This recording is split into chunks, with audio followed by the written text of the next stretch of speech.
அனைவருக்கும் வணக்கம்.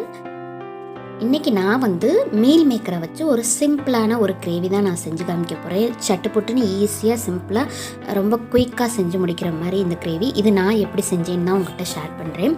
இதுக்கு மீல் மேக்கரை சுடு தண்ணியில் போட்டு ஒரு 10 நிமிஷம் நல்லா கொதிக்கிற தண்ணியில் உப்பு போட்டு இந்த மீல் மேக்கரை போட்டு ஒரு 10 நிமிஷம் ஊறின பிறகு அதை எடுத்து இந்த மாதிரி புழிஞ்சிட்டு, உங்களுக்கு பெருசாக இருக்குதுன்னா ஓகேனாலும் ஓகே, இல்லை நான் இந்த மாதிரி நான் 2 இல்லை 4 நாளாக கட் பண்ணி வச்சுருக்கிறேன், எடுத்துக்கலாம்.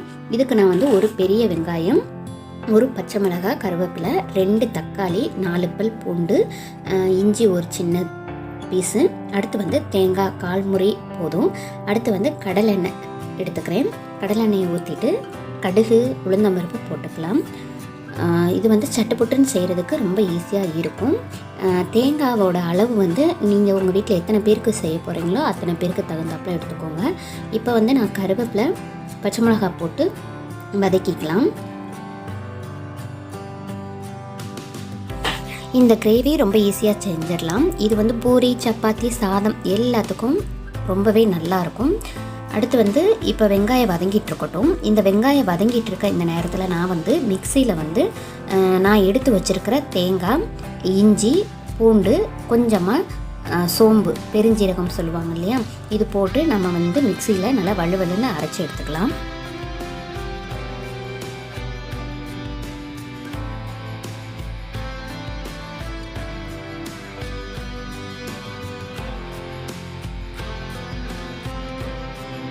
இப்போ நான் தேங்காய், இஞ்சி, பூண்டு கொஞ்சமாக போட்டு சோம்பு இது போட்டு அரைச்சதை நான் அரைச்சி எடுத்துக்கிட்டேன். இந்த பக்கம் நான் வெங்காயம் நல்லா வதங்கிடுச்சு.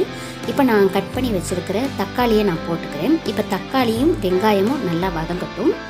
அடுத்து நம்ம என்ன பண்ண போகிறோன்னா, இந்த மீல் மேக்கரை நம்ம வேக வச்சு வச்சுருக்கோம் இல்லையா, அதை நம்ம போட போகிறோம். இந்த மீல் மேக்கரை நீங்கள் சுடுதண்ணியில் ஒரு சிலர் போட்டு எடுப்பாங்க, அப்படின்னாலும் ஓகே. இல்லையாட்டி உப்பு போட்டு அந்த மீல் மேக்கர் போட்டு ஒரு 10 நிமிஷம் அடுப்பில் இல்லை 5 நிமிஷம் கொதிக்க வச்சு எடுத்தாலும் ஓகே. 5 நிமிஷம் நீங்கள் அடுப்பில் கொதிக்க வச்சு எடுத்துட்டிங்கன்னா மீல் மேக்கர் இன்னும் நல்லா சாஃப்டாக ஆகிடும். இப்போ நான் கட் பண்ணி வச்சுருக்கிற மீல் மேக்கரை இதில் போட்டுக்கிறேன். அடுத்து 1/2 ஸ்பூன் நான் மஞ்சள் தூள் போட்டுக்கிறேன். அடுத்து 2 ஸ்பூன் குழம்பு மிளகாய் தூள் போட்டுக்கிறேன். இது உங்கள் காரத்துக்கு ஏற்ப நீங்கள் போட்டுக்கோங்க. நீங்கள் அரைச்சிருக்க பொடி காரமாக இருக்கலாம், இல்லை காரம் இல்லாமல் இருந்தால், இல்லை நீங்கள் நிறைய காரம் சாப்பிட்றதா கூட இருக்கலாம். அதுக்கு தகுந்தாப்பில் காரத்தை மட்டும் நீங்கள் எப்படி சாப்பிடுவீங்களோ அதுக்கு தகுந்தாப்பில் போட்டுக்கோங்க. தேவையான அளவு உப்பு சேர்த்துக்கோங்க. இப்போது தேவைக்கு தகுந்தாப்பில் தண்ணி, நான் 1 டம்ளர் தண்ணி ஊற்றிக்கிறேன். ஏன்னா நான் அடுத்து நம்ம தேங்காய் அதை அரைச்சி வச்சுருக்கோம் இல்லையா, அதை நம்ம ஊற்றணும். நான் இப்போ 1 டம்ளர் தண்ணி ஊற்றி இதை கொஞ்சம் கொதிக்க விட்டுட்டு அடுத்து தேங்காய் அரைச்சி வச்சுருக்கதை ஊற்றிட்டு இந்த மிக்சியை கழுவி ஊற்றிக்கிறோம். அவ்வளோதான். நீங்கள் எந்த அளவுக்கு கிரேவி வேணுமோ அந்த அளவுக்கு தண்ணி ஊற்றிக்கோங்க. இது கொதித்த உடனே அவ்வளோதான், ஒரு சிம்பிளான மீல் மேக்கர் கிரேவி ரெடி. இப்படி தான் நான் செய்வேன், அதை தான் உங்கள்கிட்ட ஷேர் பண்ணியிருக்கிறேன். கண்டிப்பாக ட்ரை பண்ணி பாருங்கள். வீடியோ பிடிச்சிருந்தால் லைக் பண்ணுங்கள், ஷேர் பண்ணுங்கள், கமெண்ட் பண்ணுங்கள். மறந்துடாமல் சப்ஸ்கிரைப் பண்ணி ஆல்ரெடி பெல் ஐக்கானை கிளிக் பண்ணி வச்சுக்கோங்க. இதுக்கு மேலே நம்ம கடைசியில் இறக்க போகையில் கொத்தமல்லி தூவி இறக்கிட்டிங்கன்னா ரொம்ப நல்லாயிருக்கும்.